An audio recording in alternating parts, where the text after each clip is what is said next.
Preis auf Idealo. Entdecke jetzt den besten Preis für alles rund um Haus und Garten.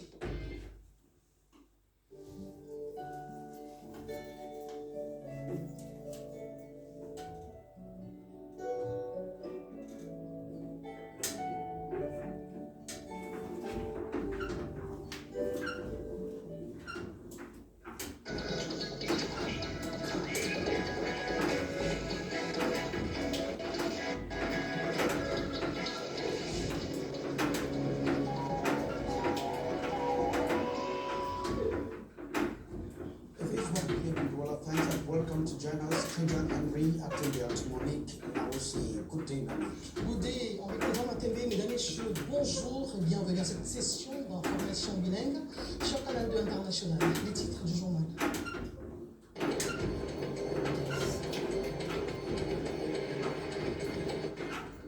Faire des personnes socialement vulnérables des acteurs productifs, autonomes et résilients, c'est le challenge que le ministère des Affaires sociales entend relever en 2026. Les services centraux et déconcentrés en ont pris l'engagement lors de leur conférence annuelle qui vient de s'achever à Yaoundé. And Secondary Education Minister holds crisis meeting in Douala as classroom defiance goes viral on social media, exposing rising indiscipline on campuses, in which students were found consuming red wine and other alcoholic beverages on campus. Others were found in very romantic mood. Minister Nanuval Yoga convenes the parents as well as the administrators. Les fondamentaux de l'intelligence artificielle et les rendements en milieu professionnel. L'objet d'une masterclass organisée à Douala au bénéfice des chefs d'entreprise. Créer plus vite, gagner en productivité et accroître sa marge bénéficiaire ferait partie des atouts de l'IA. And English-speaking journalists from across Cameroon have renewed their commitment to ethical reporting and professional unity. This was at the end of a 3-day workshop or General Assembly that took place in the southwest region of Cameroon. Top stories.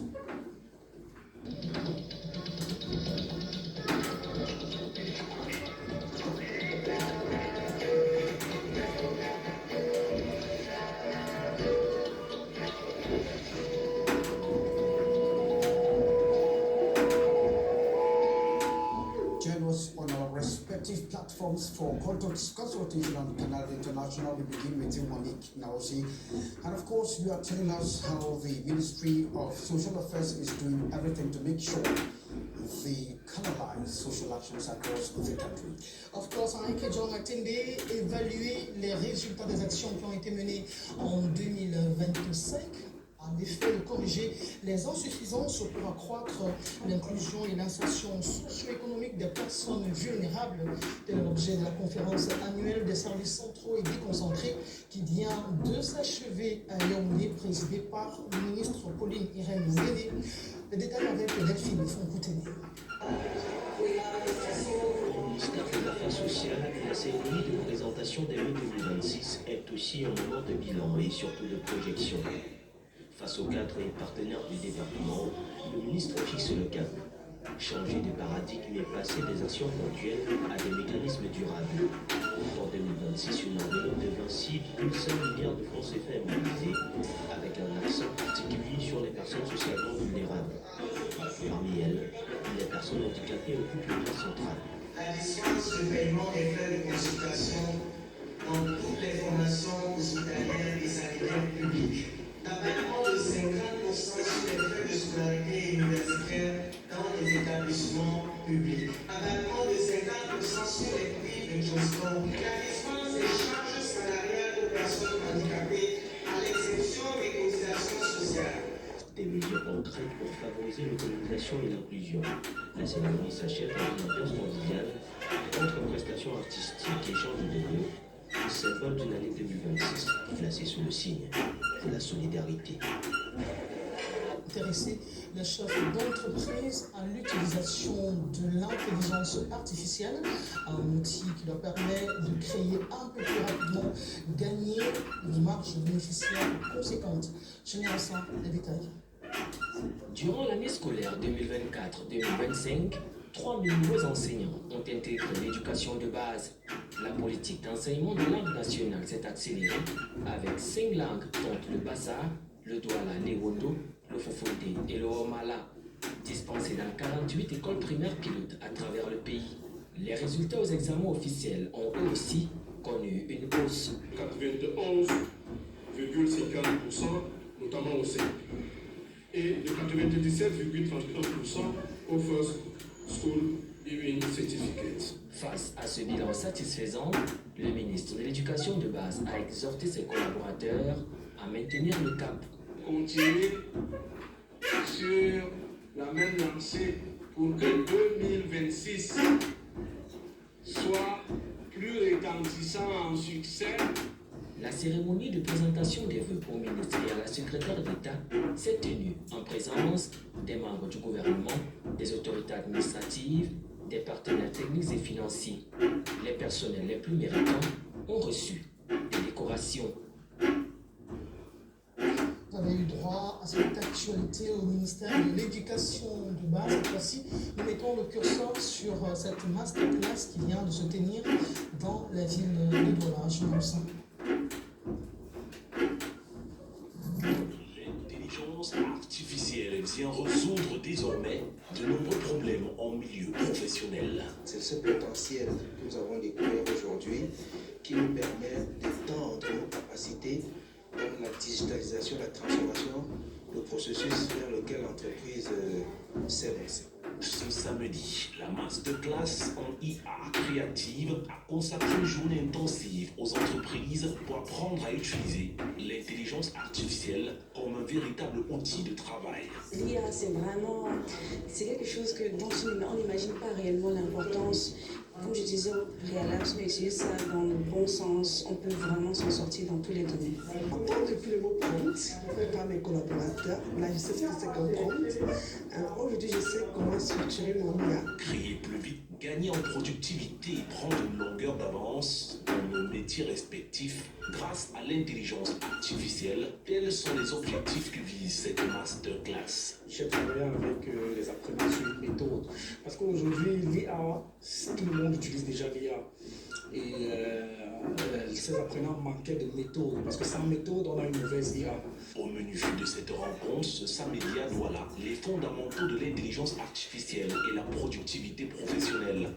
La création de contenu IA, images, voix et musique, les vidéos, avatars et animations avec l'intelligence artificielle. Et enfin, des cas pratiques et démonstrations en direct.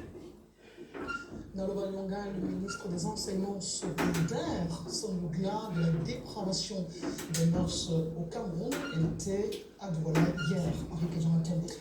Yes, that's about it was an emergency meeting that was convened by the Minister of Secondary Education, Pauline Naloba Lyonga, in which some parents, teachers, and administrators were summoned on February 1, 2026 in Douala by the Minister of Secondary Education. Of course, this comes after viral incidents exposing rising indiscipline in secondary schools across the littoral region. The meeting brought together students, parents, school administrators, and education officials. The minister stressed that the disciplinary council will determine the fate of the students involved in line with existing regulations. The crisis the crisis was triggered by multiple viral cases, notably at government bilingual technical high school in Bonamatumbe, that is in Bonaparte, where a student allegedly led 9 girls to consume alcohol wine in classroom, reportedly during a birthday celebration. Though the incident occurred in September 2025, it only came to the limelight this mid-January 2026 after videos filmed by the students themselves surfaced online.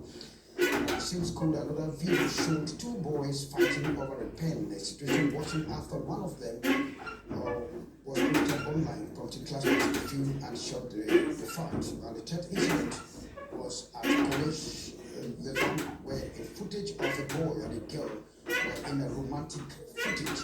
And following investigation, the students involved were dismissed and reports forwarded to the and regional delegations of secondary education for the regional regions. Pauline Naloba Lyonga actually highlighted persistent challenges involving school deviance, including food deviance, weak security mobile phones used on campuses, having limited student staff, and ineffective guidance and counseling systems, with authorities warning of stricter enforcement measures to restore discipline on campus. We'll be coming subsequently to that. Those teachers who want to stay, but do your work.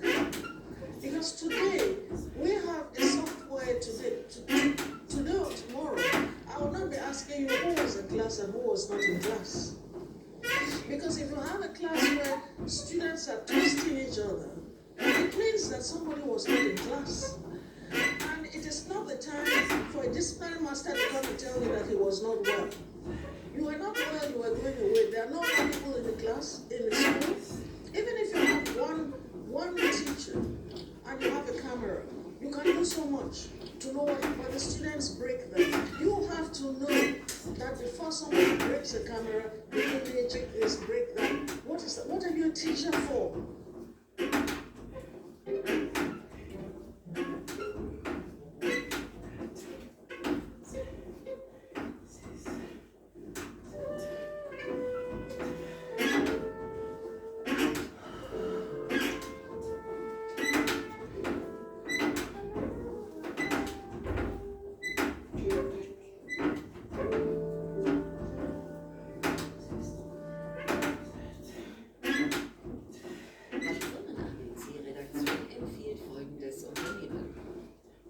Die DR Steuerberatungsgesellschaft MbH steht für Spitzenleistungen, ob Start-ups, Stiftungen oder Genossenschaften.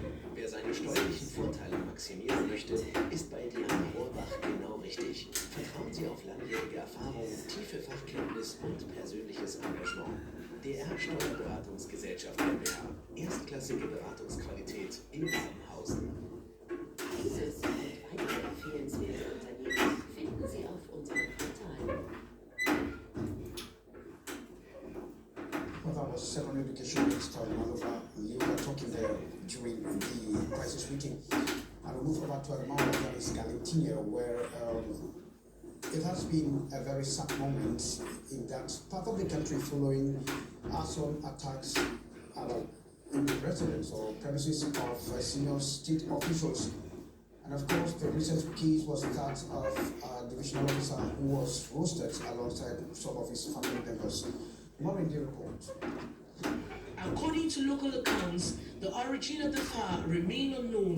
However, some voices within the community attribute them to so-called Yangoli, mystical rituals, destructive practices, allegedly carried out by certain residents as retaliation against decisions perceived to be against their interests and the actors behind them.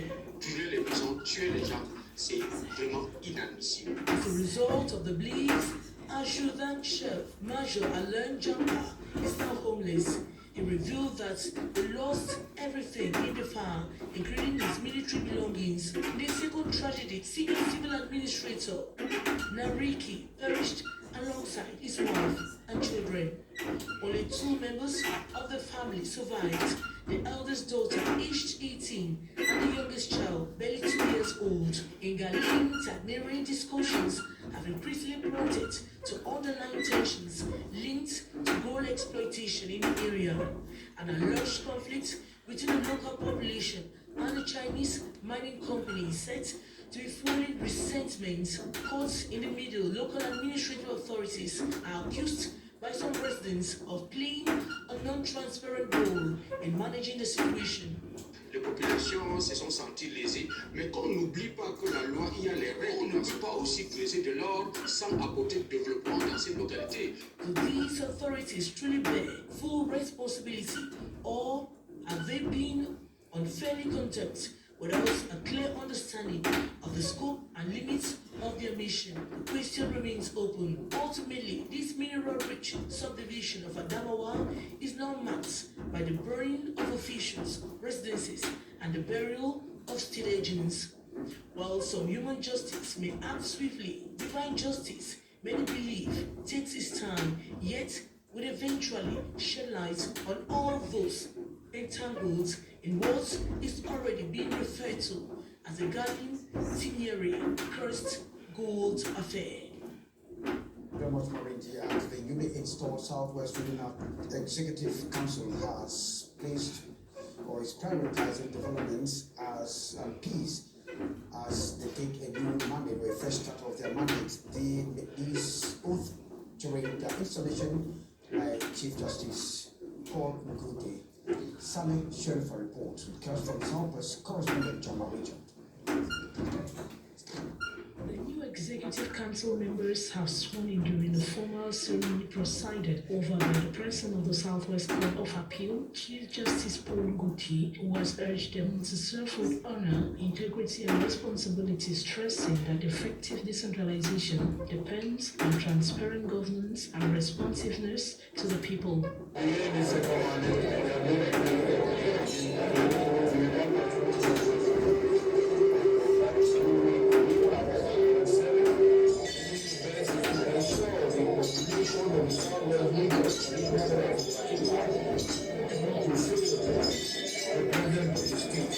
Led by President Bakuma Inango, the executive pledged to serve the interests of the Southwest region faithfully. The ceremony was attended by Governor Bernard Okalia Bilai, administrative and municipal authorities, traditional leaders including the President of the House of Chiefs and members of the public. Excitement and gratitude for the opportunity of the people to serve my people as Commissioner of Economic Development.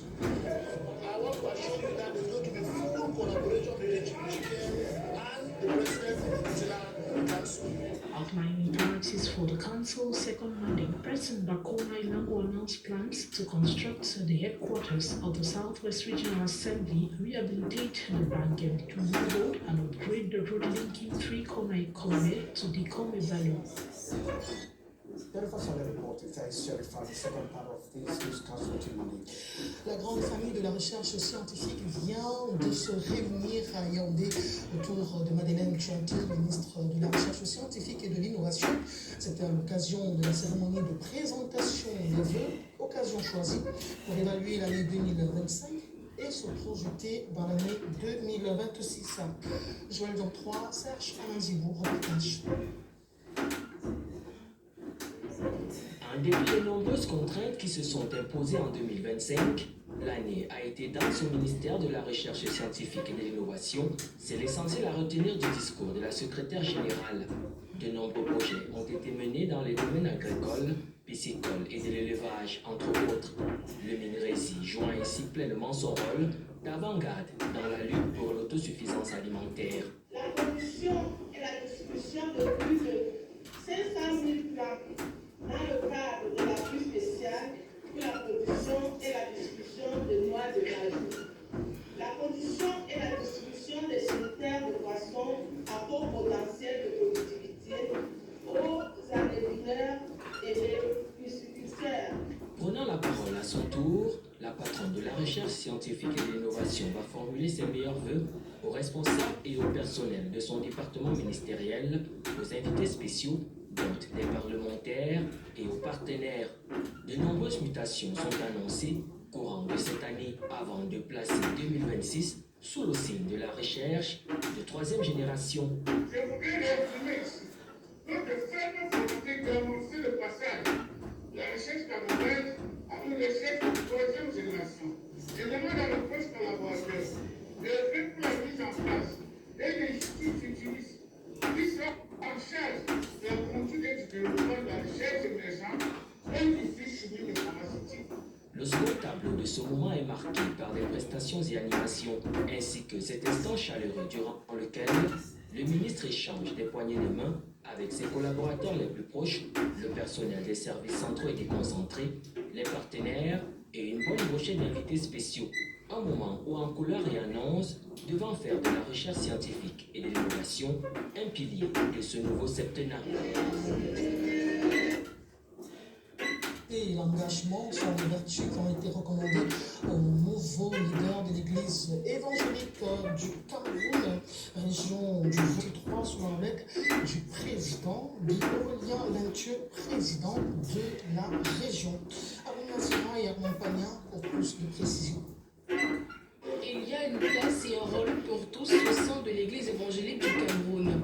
C'est le message principal des travaux du 12e synode régional Vaury Sud qui se sont achevés ce dimanche 1er février 2026 à la paroisse de Docpacy 3. Nous avons du pain sur la planche.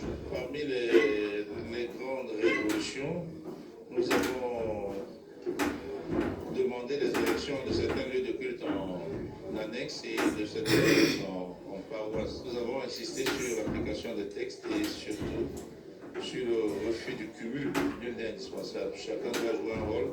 Personne ne peut jouer à 2 postes à la fois.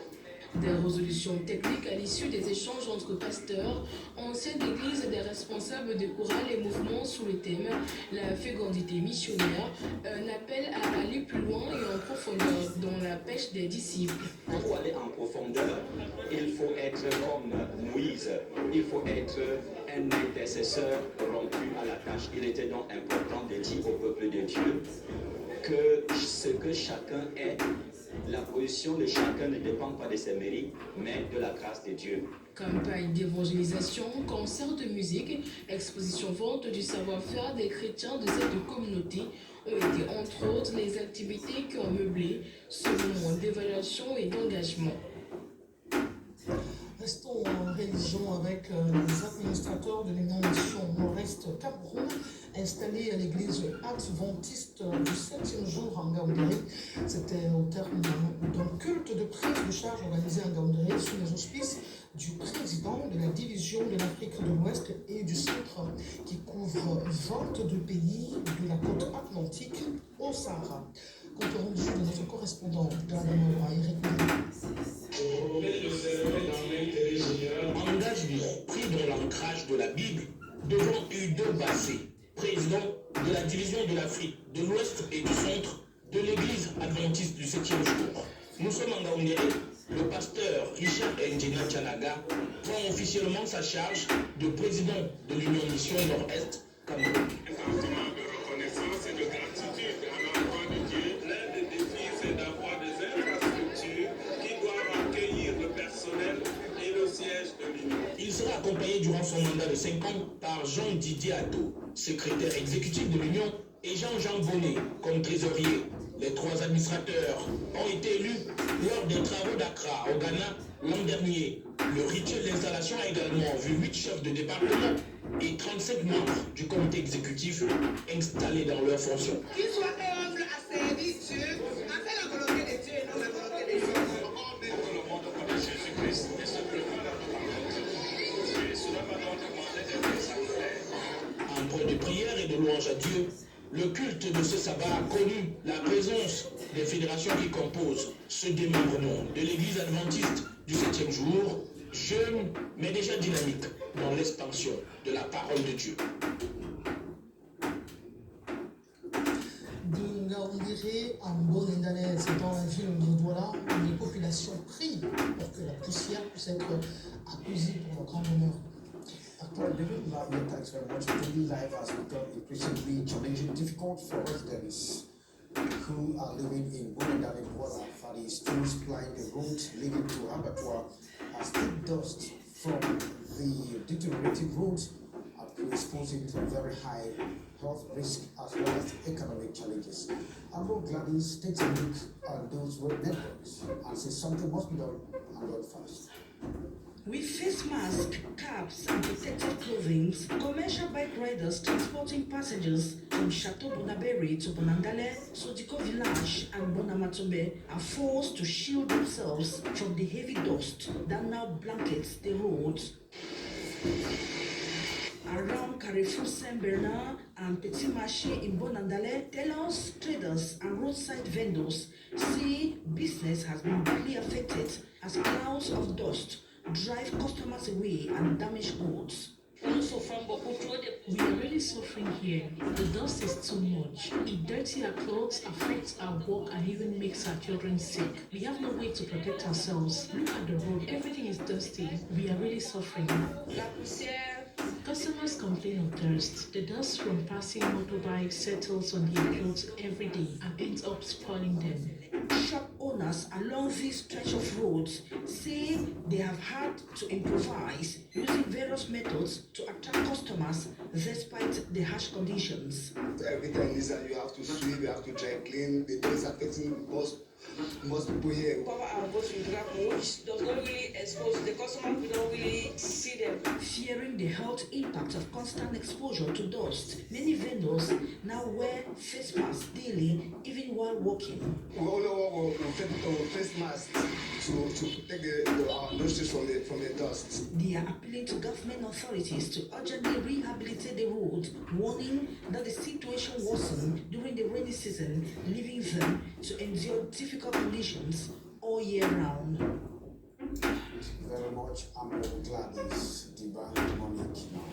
Quel rôle joue le carbone des sols dans la préservation des écosystèmes forestiers et la lutte contre les changements climatiques? L'Université Léon Déhan, une thèse de doctorat, a apporté des éléments de réponse à travers des travaux consacrés à la dynamique du carbone organique des sols en zone forestière, qui s'inscrivent dans la ligne des enjeux actuels de la préservation des écosystèmes et de lutte contre les changements climatiques. Nous y reviendrons dans nos prochaines éditions.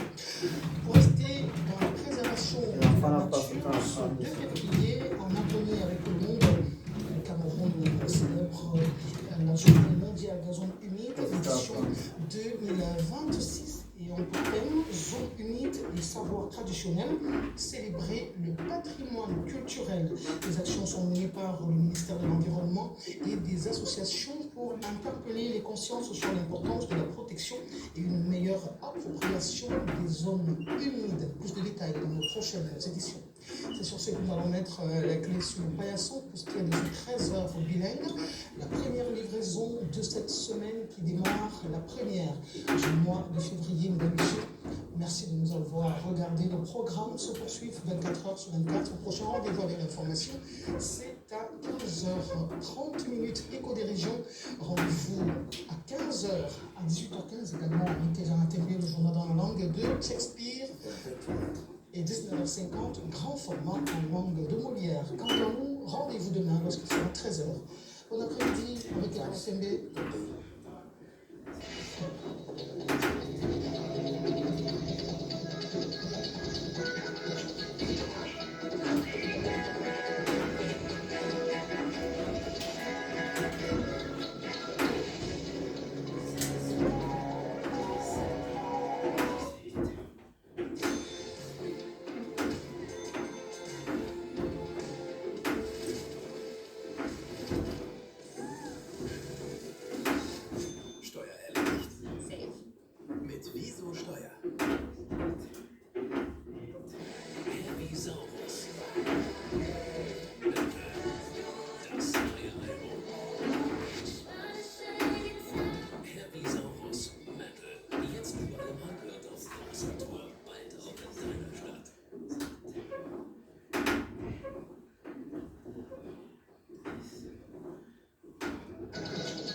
Bonsoir à tous, mesdames et messieurs, bienvenue au 19h50.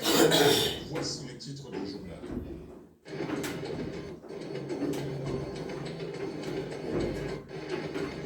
À la une ce soir, la cour devient un ring, le téléphone devient un témoin.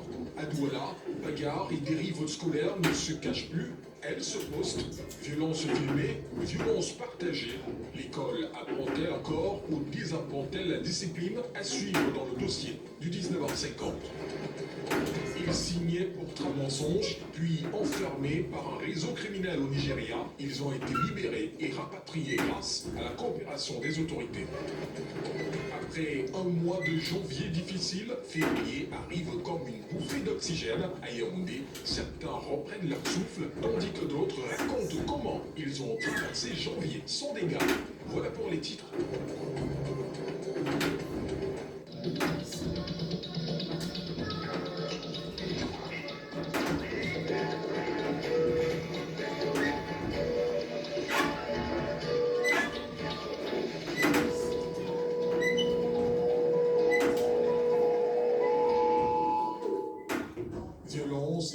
discipline dans les écoles de Douala. Des images choquantes de bagarres entre élèves circulent massivement sur les réseaux sociaux, sémant les mois dans l'opinion publique.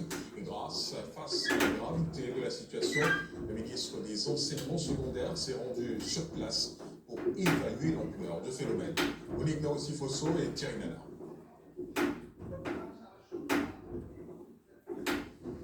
Une rencontre aux allures d'un tribunal.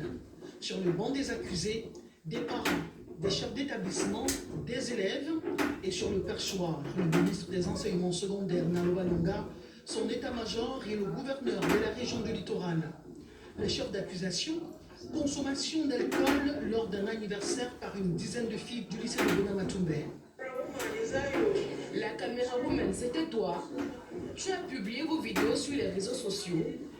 Mais comment cela est-il donc arrivé? C'était à l'insu des parents et surveillants du lycée.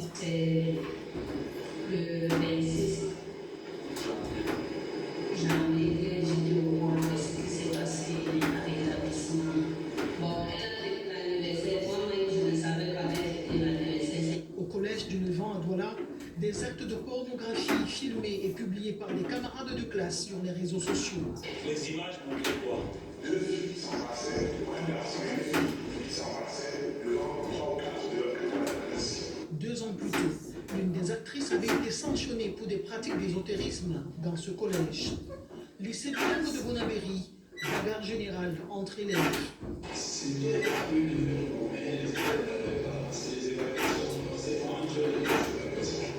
Le dénominateur commun de ces déviances en milieu scolaire est attribué aux effectifs pléthoriques. Parler de 6 000 élèves dans un établissement public, c'est un effectif pléthorique. Et quand on fait un ratio du de Douala qui a plus de 5 millions d'habitants, et s'il faut répartir les 3 millions d'élèves dans les établissements de la place, je pense que cela ne suffirait pas. Pour le ministre, les responsabilités de ces dérapages sont partagées. Les déviances que nous servent ces enfants vont aller de mal en pire. Ce n'est que le début. Vous, parents et nous, enseignants, nous devons nous asseoir pour y réfléchir.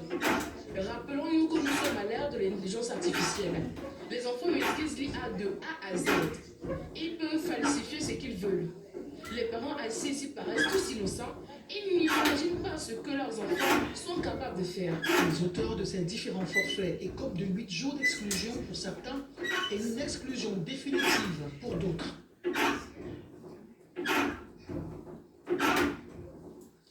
Après le tollé provoqué par les vidéos de violences scolaires, les établissements de Douala passent d'offensive, contrôle, surprise, fouille renforcée. Les chefs d'établissement durcissent la surveillance, mais malgré les consignes, 3 téléphones ont encore été saisis ce matin dans une salle de classe. Preuve que la bataille est loin d'être gagnée. Les détails avec Cyril Kouakam et Thierry Nana. 3 téléphones portables, un déodorant et autres objets sont saisis au cours d'une fouille inopinée effectuée ce 2 février à 12h dans cette salle de seconde F8 à l'Institut polyvalent d'enfants à Douala.